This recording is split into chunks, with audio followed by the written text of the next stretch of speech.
Na aula de hoje, nós vamos falar sobre tecnologia e óleos e gorduras.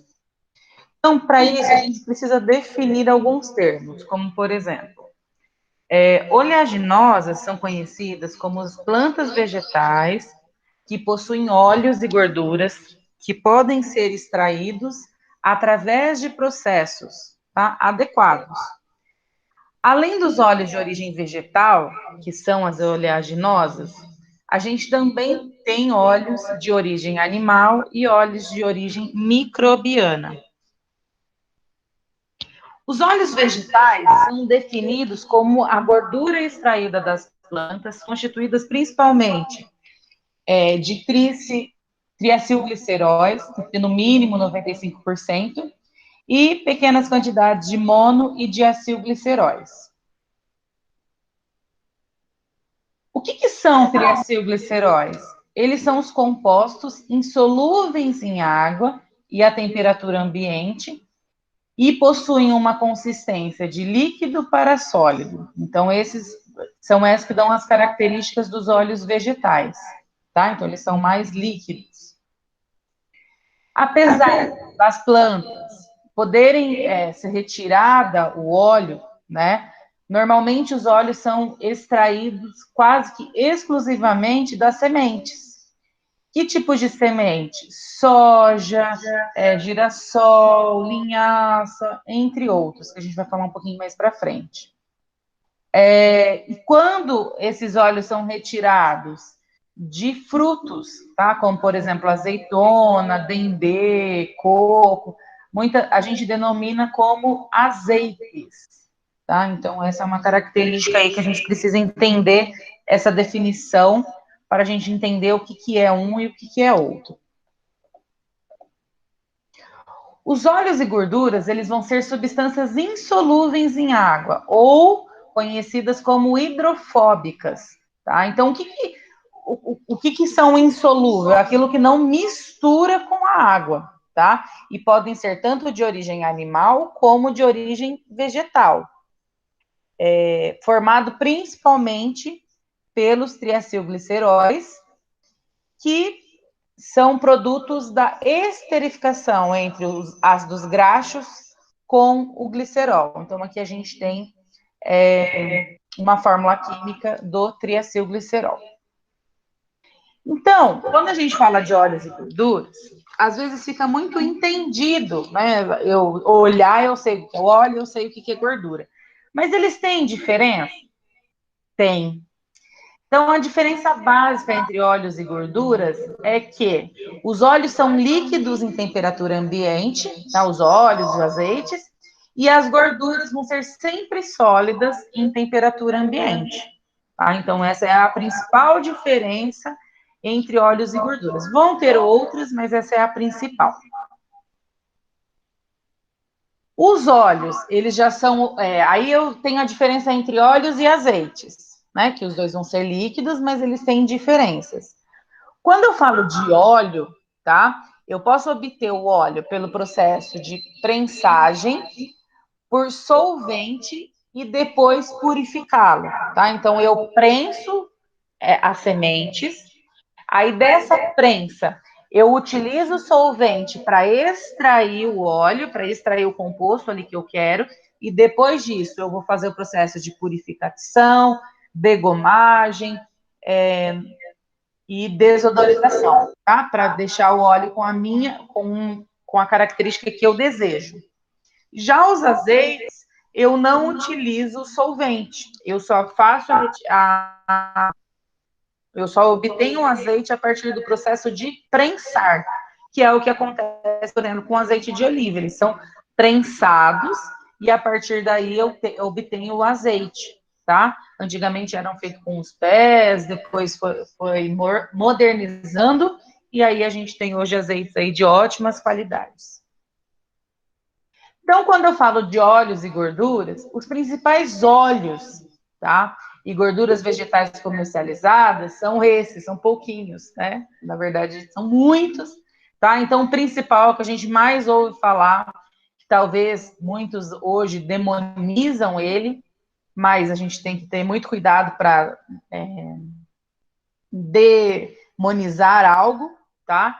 Mas é o óleo de soja, então ele é o mais conhecido, o mais produzido no Brasil, o mais utilizado, mas a gente tem outros que aí a gente precisa avaliar para que eu preciso para poder escolher esses outros óleos, tá? Então eu vou ter óleo de açaí, de andiroba, castanha do Pará, maracujá, que é uma fruta, patauá, pracaxi, tucumã, goiaba, buriti, óleo de canola, óleo de girassol, óleo de milho, óleo de arroz e óleo de uva. Então, esses a gente considera como óleos, né? Mas além desses, eu vou ter alguns que a gente pode dar outras denominações, como óleo ou gordura de coco, de babaçu, óleo ou gordura de coco, óleo ou gordura de palma, óleo ou gordura de palmiste, óleo de gergelim, óleo misto ou composto. O que é óleo misto ou composto? Eu tenho, por exemplo, óleo de soja mais o azeite, tá? Então, a gente tem algumas marcas bastante conhecidas que produzem o azeite, só que hoje ele não é mais considerado como azeite, ele é um óleo composto com azeite, tá? Então, normalmente eles adicionam óleo de soja e aí eles adicionam o azeite. Além disso, eu posso ter óleos vegetais saborizados ou azeites saborizados, tem o azeite de oliva, tem o óleo ou azeite de dendê, que é muito conhecido na culinária baiana, que muito se utiliza. Além de óleos de origem vegetal, tá? Podem existir ainda os óleos de origem animal e microbiana, que foi o que a gente comentou ali nos primeiros slides. Então, qual que é a importância dos óleos e das gorduras, né? Um dos pontos que para muitos podem ser preocupantes, mas para outros é necessário, é o conteúdo energético. A gente se assusta a olhar que cada grama de gordura vai me oferecer 9 quilocalorias de energia, enquanto que o carboidrato ou a proteína vai me fornecer 4 quilocalorias. Só que eu preciso de gordura, tá? Por quê? Porque ele vai ter as vitaminas lipossolúveis. Para essas vitaminas lipossolúveis se solubilizarem e serem absorvidas pelo meu organismo, eu preciso de gordura, tá? Então é muito importante. Apesar desse conteúdo energético, só que a gordura também ela tem uma característica. Ela traz saciedade para uma alimentação, tá? Então isso é bem interessante. A gordura, além disso, ela é fonte de vitamina de lipossolúveis, fonte de ácidos graxos essenciais, que são aqueles ácidos graxos que a gente não consegue absorver, produzir. Na verdade, a gente precisa absorver pela dieta, tá? Além disso, ele transfere calor em uma fritura, no caso na produção dos alimentos, né, na cozinha. Ele vai gerar textura para um alimento, além de sabor e cor aos alimentos. Então, ele é muito importante. Por mais que ele tenha alguns malefícios, ele tem muitos benefícios. E tudo na vida que a gente faz moderado, de forma consciência, é bom, tá? Então, por isso que é bastante interessante a gente saber aí da importância das gorduras. Os ácidos graxos, que eu comentei no slide anterior, eles são conhecidos como gorduras. O que são, então, como ele é formado? Ele vai possuir mais de 10 carbonos na sua cadeia, tá? Tem que ter no mínimo 10 carbonos. Sempre que eu falo de carboidrato, proteína e lipídios, eles sempre vão ter carbonos, tá? Então, são os elementos orgânicos da dieta e eles possuem carbonos na sua cadeia química, tá? Dentro dessa cadeia, eu vou ter ligações duplas ou ligações simples, tá? Não quer dizer que ele vai ter sempre ligações duplas. Não é ligações duplas entre outros compostos, é ligações duplas entre os carbonos, tá? Ou ligação simples entre os carbonos, porque com outros elementos que eu vou ter, nitrogênio, hidrogênio, oxigênio, eu vou ter que ter ligação dupla, tá? Mas entre os carbonos, ele pode ou não ter ligações duplas, tá? São considerados como monocarboxílicos. Por que monocarboxílicos? Porque ele só vai ter uma formação de carboxila, que é o R, que é o radical, C, dupla O, H, tá? Então, essa é a formação ali quimicamente falando, tá? Vocês fiquem bem tranquilos, não, a gente não vai cobrar, mas é importante a gente saber. E sempre tem número par de átomos de carbono. Então, eu nunca vou ter 5 carbonos na cadeia de ácidos graxos. Eu vou ter 6 ou 4, tá? Então, isso é muito importante, até mesmo para a gente reconhecer o que é um ácido graxo e assim por diante. Então, o ácido graxo ele tem 3 funções principais biológicas. Então, ele gera energia para o organismo, ele faz parte das membranas celulares, então ele vai formar as células, e ele é o mensageiro químico ali nas reações químicas que acontecem no meu organismo, através das prostaglandinas, troboxanos e leucotrienos, que são importantes controladores das reações bioquímicas. Quais são as reações bioquímicas? Divisão celular, então as células se dividem, tá? Ao longo do tempo elas vão se multiplicando, algumas morrem, algumas continuam vivendo, tá? Elas têm a pressão, através da pressão sanguínea, então isso também é importante. Agregação plaquetária, então as plaquetas vão se agregando para algumas reações bioquímicas, para as reações de imunidade e também de inflamação. Então, elas auxiliam nessas reações. Então, por isso que eu preciso comer ácido, gordura, que vai ter ali a presença de ácidos graxos, tá? Por mais que eu não preciso consumir 1 quilo por dia, eu preciso consumir uma porcentagem ali, que eu creio que vocês já devem ter visto isso, para que o meu sistema biológico funcione de forma adequada, dividindo células, multiplicando, fazendo com que a minha pressão sanguínea não aumente nem diminui, que as plaquetas possam se agregar, que minha imunidade possa estar adequada, que eu tenha resposta a inflamações no meu organismo. Então, aqui a gente tem o exemplo de 3 tipos de ácidos graxos. Então, eu tenho os ácidos graxos saturados. Então, quando eu falo da palavra saturado, o nome mesmo já diz. Vocês podem olhar aqui, nessa primeira fórmula química, que a gente tem 3, 4, 5, 6, 7, 8 carbonos, tá? Todos eles têm ligação simples. Vocês estão vendo? Só tem um risquinho entre os carbonos. Já entre o carbono e o oxigênio aqui no fim da fórmula, eu tenho C dupla O. Só que isso não interfere lá naquela informação que eu dei, que elas podem ser simples ou duplas, tá? No caso do ácido graxo, é sempre entre os carbonos essas ligações importam, tá? Então, para eu olhar se ele é saturado ou insaturado, eu olho se as ligações são simples, vai ter uma ligação, ou se são duplas, como aqui embaixo, que aí vão ser insaturados, tá? Então, o que é saturado? Saturado é algo quando está cheio. Quando eu falo assim, o ácido graxo saturado, ele está cheio, ele não tem mais como quebrar e se ligar a nada, tá? Só se houver alguma reação de oxidação e aí ele vai se ligando, você perde essa molécula, enfim. Mas ele é insaturado. Então, sempre quando eu falar ácido graxo saturado, é que tenho só ligações simples, tá? Agora, quando eu falar de ácido graxo insaturado, já é o quê? Eu tenho insaturação, isto é, eu tenho duplas ligações em algum momento entre os carbonos, tá? E a gente daí vai ter o cis e o trans, tá? Que daí são as gorduras trans, que é o que vai diferenciar, então, entre cis e trans. Quando eu falo de ácido graxo normal, as gorduras normais, que a gente fala que faz bem para a saúde, o hidrogênio, vocês estão vendo aqui onde está marcado?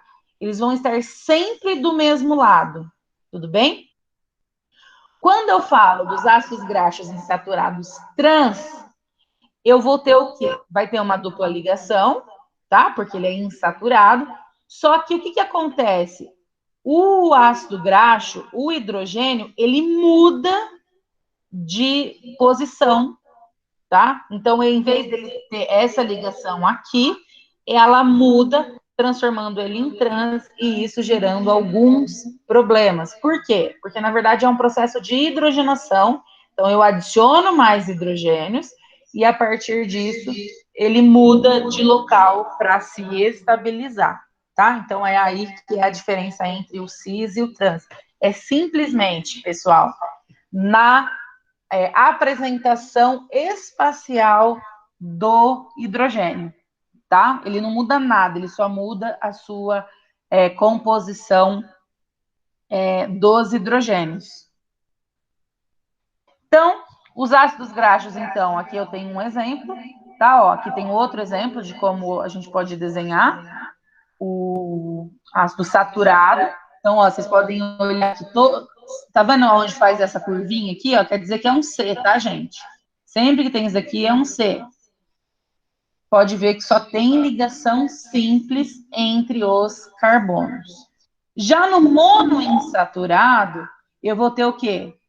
Uma ligação dupla, tá? No poliinsaturado, eu posso ter duas ou mais insaturações. Se vocês olharem, todos eles têm 18 carbonos, tá? E não tenho nenhuma ligação dupla. Então, aqui eu vou ter o ácido graxo esteárico. No caso do oleico, tá? Eu tenho 18 carbonos, uma ligação dupla no nono carbono. Então, vamos contar. 1, 2, 3, 4, 5, 6, 7, 8, 9. Estão vendo? Vai ter no 9. No linoleico, eu já vou ter no 8. Discussão um negócio. Eu contei errado, desculpa. É de trás para frente que a gente conta, tá? Então é 1, 2, 3, 4, 5, 6, 7, 8, 9. Esse é o oleico. No linoleico, eu tenho o quê? 18 carbonos, duas duplas. E nessas duplas, eu vou ter a dupla na oitava posição e depois na 12ª posição. Eu também vou ter o caso do linoleico, tá? Que aí eu tenho 18 carbonos, 3 ligações, e vou ter a ligação no 9, no 12 e no 15, tá? Mas aqui é só para vocês verem que há uma diferença, podem ficar tranquilos, vocês acabam não usando tanto isso, mas é importante vocês saberem, tá? Então, a gordura insaturada, ela tem alguns benefícios para o organismo humano, tá? Por quê? Porque para eu absorver as vitaminas lipossolúveis, quais são as vitaminas lipossolúveis? A, D, E e K, tá? Para eu absorver essas vitaminas, eu preciso das gorduras insaturadas. Por quê? Porque daí essas vitaminas vão se ligar lá onde tem aquelas duplas ligações e aí eu vou ter as minhas absorções dentro do organismo. Porém, eu preciso consumir sempre com bastante moderação. Por quê? Porque possui uma grande quantidade de calorias. A gente vai encontrar a maior parte das gorduras monoinsaturadas, tá? E aí a gente tem os óleos como azeite de oliva, óleo de canola, óleo de girassol, óleo de amendoim, óleo de gergelim e também posso encontrar em frutas como o abacate, tá? Já as gorduras poliinsaturadas, a gente vai encontrar principalmente em alimentos do fundo do mar, como por exemplo peixe. E quais são essas gorduras? Ômega 3, ômega 6 e ômega 9, tá? Então, a gente precisa consumir, o organismo não consegue absorver essas gorduras, tá? Então, e elas vão estar aí presentes nos peixes. Mas a gente também pode encontrar em alguns grãos, na soja e no próprio óleo do peixe, tá? Então, a gente consegue aí absorver essa gordura tendo esse tipo de alimentação. A gordura trans, ela é obtida a partir do processo de hidrogenação dos óleos, tá? E são bastante comuns em alimentos como margarinas e manteigas, tá? Lembrando que margarinas é de origem vegetal e manteigas é de origem animal. Mas por que a indústria ou as pessoas produzem essas gorduras trans, tá? Um dos pontos, aumento do tempo de validade para os alimentos. Substituição dos óleos de origem animal. Eu posso diminuir a refrigeração desses alimentos, consequentemente, eu diminuo custos. E normalmente acontece em processos de hidrogenação de óleos vegetais, tá? Mas a gente também pode encontrar em animais como vaca e cabra, de modo natural, tá? Só que sempre em poucas quantidades. E a desvantagem, tá, é que hoje em dia há uma grande crítica em cima desses alimentos, tá? Por quê? Porque tem havido vários estudos que falam que esse tipo de gordura traz problemas cardíacos às pessoas. Então, as pessoas acabam diminuindo aí o seu consumo. Então, onde que eu posso encontrar esses ácidos graxos, tá? Eu posso encontrar tanto na origem animal como na origem vegetal. No grupo de gorduras, eu vou ter os leites, como exemplo, manteiga e creme. Vegetal, eu vou ter no cacau. E animal, eu posso encontrar em banha, sebo, óleos de mocotó. Já no caso dos óleos, eu encontro os ácidos graxos como o tipo ácido láurico, que a gente vai encontrar no coco, no palmiche e no babaçu. Ácido oleico e linoleico, eu vou encontrar no algodão, no amendoim, no dendê, milho, arroz, soja, linhaça. Posso encontrar nos óleos marinhos, como baleia, cachalote, peixe, entre outros. Aqui alguns exemplos, tá? Mas a gente tem vários outros que a gente poderia citar. Então, aqui é um exemplo de alimentos que podem possuir o óleo, a gordura e os ácidos graxos, tá? Então, a gente tem ali a palma ou a palmiche, o babaçu, a licuri, a macaúba, o coco da praia, o tucumã, o murumu, entre muitos outros alimentos que vão trazer esse ácido graxo para a nossa alimentação e muitas vezes são óleos essenciais, tá? Então, essa foi a primeira parte da aula, espero que vocês tenham entendido. Fiquem bastante tranquilos com relação às reações químicas ali, com relação às cadeias químicas. É só mesmo a título de curiosidade para vocês, tá? Mas é importante a gente entender um pouquinho da bioquímica para a gente poder entender o funcionamento e a tecnologia de óleos e gorduras. Espero que tenham gostado, dê um like aqui embaixo. Até mais.